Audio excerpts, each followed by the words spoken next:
নমস্কার, কলকাতা টিভি ডিজিটালে আপনাদের সকলকে স্বাগত। বর্তমানে রাজ্য রাজনীতির পরিপ্রেক্ষিতে দাঁড়িয়ে ট্রেন্ডিং ভরতপুরের বিধায়ক হুমায়ুন কবির। বাবরি মসজিদ তৈরি শিলান্যাস তিনি করেই ফেলেছেন। শোনা যাচ্ছে নাকি তিনি বাউন্সার নিয়ে রাস্তাঘাটে ঘোরাফেরা করবেন। প্রচুর পরিমাণ টাকাও পড়েছে এই শিলান্যাস অনুষ্ঠানকে কেন্দ্র করে, দান করেছেন মানুষ, কোটি ছাড়িয়ে গেছে সেই সংখ্যা, অনেক সোনাদানাও পড়েছে। কিন্তু জানেন কি, এই হুমায়ুন কবির ছোটোখাটো ধনকুবের বলা যেতেই পারে, কারণ কলকাতায় তার অগাধ সম্পত্তি। কি কি রয়েছে জানতে চোখ রাখুন এই ভিডিওয়। গোটা ভিডিওটা দেখুন, তাহলেই জানতে পারবেন। প্রথমে দল থেকে তাকে সাসপেন্ড করা হলো, তারপর বাবরি মসজিদের ভিত্তিপ্রস্তর স্থাপন করলেন। এবার নতুন দল ঘোষণা করার পালা। খুব সম্ভবত আগামী মাসেই বা এই মাসের শেষের দিকে তিনি নতুন দল ঘোষণা করবেন বলে সংবাদ মাধ্যমে জানিয়েছেন। কিন্তু বিধানসভা নির্বাচনের আগে ফের আরও একবার ভরতপুরের তৃণমূল বিধায়ক হুমায়ুন কবির সংবাদ শিরোনামে। 2021-এ মুর্শিদাবাদের ভরতপুর কেন্দ্র থেকে তৃণমূলের টিকিটে জয়ী হয়েছিলেন হুমায়ুন। আসন্ন নির্বাচনে তিনি কোন পথে হাঁটেন সেদিকেই নজর থাকছে বঙ্গ রাজনীতির প্রত্যেকটি ব্যক্তিত্বের। তার আগে বাবরি মসজিদের জন্য কোটি কোটি টাকা অনুদান এসেছে তার কাছে, যেমনটা আপনাদেরকে বলছিলাম। পেশায় ব্যবসায়ী এই হুমায়ুন কবিরের নিজস্ব কতটা সম্পত্তি আছে জানেন? যেটা জানা যাচ্ছে যে 2021-এ ভোটে লড়ার সময় নির্বাচন কমিশনকে দেওয়া তথ্য বা হলফনামায় তিনি জানিয়েছিলেন যে 2015-16-তে হুমায়ুন আয় করেছেন 2,69,240 টাকা। 2016-17 সালে সেই আয় বেড়ে গিয়ে দাঁড়িয়েছে 4,02,570 টাকা। 2017-18 অর্থবর্ষে সেটা আরও কিছুটা বেড়ে হয়েছে 4,21,070 টাকা। 2018-19-এ তার আয় ছিল 3,20,730 টাকা। অর্থাৎ 17-18 অর্থবর্ষের তুলনায় কিছুটা তার আয় নাকি কমেছে, এমনটা তিনি কাকে জানিয়েছিলেন?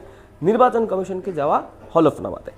2019-20 অর্থবর্ষে অর্থাৎ বিধানসভা ভোটের ঠিক আগের বছর তার আয়ের পরিমাণ ছিল 3,87,660 টাকা। তথ্য এটাও বলছে যে শুধু হুমায়ুন কবির নয়, তার স্ত্রীও আয় করেন লক্ষ লক্ষ টাকা। এই বিধায়কের স্ত্রী মীরা সুলতানা 2015-16 অর্থ বছরে আয় করেছেন 4,99,360 টাকা। পরের বছর অর্থাৎ 2016-17 অর্থ বছরে আয় করেছেন 4,57,870 টাকা। 2017-18 অর্থবর্ষে আয় করেছেন 4,68,299 টাকা। 2018-19 অর্থবর্ষে আয় করেছেন 3,21,180 টাকা এবং 2019-20 অর্থবর্ষে তার স্ত্রীর আয় 3,88,654 টাকা। হুমায়ুন কবিরের ছেলেরও আয় নেহাত কিন্তু কম নয়। বর্তমানে পঞ্চায়েত সমিতির কর্মাধ্যক্ষ হুমায়ুন কবিরের ছেলে গোলাম নবী আজাদ, যার আয় এক বছরে গড়ে প্রায় 3 লক্ষ টাকা। তিনি কি জানিয়েছিলেন বা তার সম্পত্তির কি তথ্য পাওয়া যাচ্ছে? 2019-20 সালে তার আয় ছিল 3,49,040 টাকা। অস্থাবর সম্পত্তি 2021-এ দেওয়া হলফনামার তথ্য অনুযায়ী হুমায়ুনের হাতে ছিল নগদ 1,75,000 টাকা, তার স্ত্রীর হাতে ছিল 25,000 টাকা। হুমায়ুনের একটি ব্যাংক অ্যাকাউন্টে রয়েছে 28,000 টাকা, অপর কয়েকটি অ্যাকাউন্টে যথাক্রমে 3,870 টাকা, 812 টাকা এবং 7,543 টাকা। এছাড়া পেনশন অ্যাকাউন্টে ছিল 1,726 টাকা। এই সমস্ত কিছুই কিন্তু তথ্য তিনি দিয়েছিলেন নির্বাচন কমিশনকে 21-এর ভোটের আগে। তবে তার স্ত্রী অর্থাৎ বিধায়কের স্ত্রী, তার অ্যাকাউন্টে টাকার অঙ্কটা অনেকটা বেশি।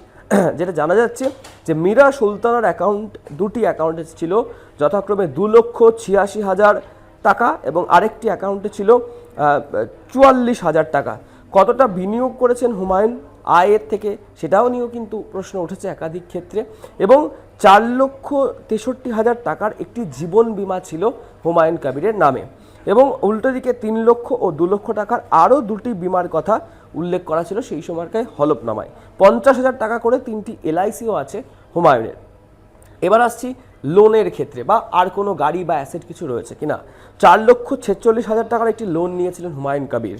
গাড়ি, সোনা সহ 4 লাখ টাকার একটি টাটা সাফারি গাড়ি রয়েছে হুমায়ুনের নামে। স্ত্রীর নামে রয়েছে একটি JCB যার মূল্য 8 লক্ষ টাকা। হুমায়ুনের নামে এছাড়াও রয়েছে 3,95,000 টাকার সম্পত্তি আর তার স্ত্রী মীরা সুলতানা, তার নামে রয়েছে 19,15,000 টাকার সোনার গহনা। 2021-এর যে হিসাব পাওয়া যাচ্ছে সেই হিসাব বলছে যে এই হুমায়ুনের নামে থাকা মোট সম্পত্তির পরিমাণ 27,10,430 টাকা এবং তার স্ত্রীর কাছে থাকা সম্পত্তির অঙ্ক 30,70,000 টাকা। স্থাবর সম্পত্তি হুমায়ুনের নামে রয়েছে 1.7 একর জমি, রেজিনগরে 2টি ও বহরমপুরে একটি জমিও কিন্তু তার রয়েছে, যার মধ্যে একটি জমির দাম 8 লাখ টাকা একটি 4,65,000 টাকা আর একটি 1,00,000 টাকা। এ তো গেল জেলার রাজ্যপাট বা জেলার সম্পত্তি। এবার একটু কলকাতা শহরের দিকে আসি। কলকাতার রাজারহাটে এবং কলিন স্ট্রিটে দুটি ফ্ল্যাট রয়েছে হুমায়ুনের। 2021 সালে ফ্ল্যাট দুটির মূল্য ছিল আনুমানিক 35 লক্ষ টাকা, যা তথ্য তিনি নির্বাচন কমিশনে দিয়েছেন। এখন সেই বাজার দর হয়তো অনেকটাই বেড়েছে। এবং যেটা জানা যায় যে বিধায়ক হওয়ার পাশাপাশি এই হুমায়ুন কবির পেশায় একজন ব্যবসায়ী, ঠিকাদারির ব্যবসা করেন, অর্থাৎ কন্ট্রাক্টর। সেখান থেকে তিনি রাস্তাঘাট তৈরি একাধিক কন্ট্রাক্ট পান, সেগুলোও কিন্তু উঠে আসছে তার এই বাবরি মসজিদ শিলান্যাসের যে অনুষ্ঠান, সেই অনুষ্ঠানের পরে। সব মিলিয়ে এটা বলা যেতেই পারে যে নবাবের শহর মুর্শিদাবাদে এ যেন আর এক ছোটোখাটো ধনকুবের হুমায়ুন কবির।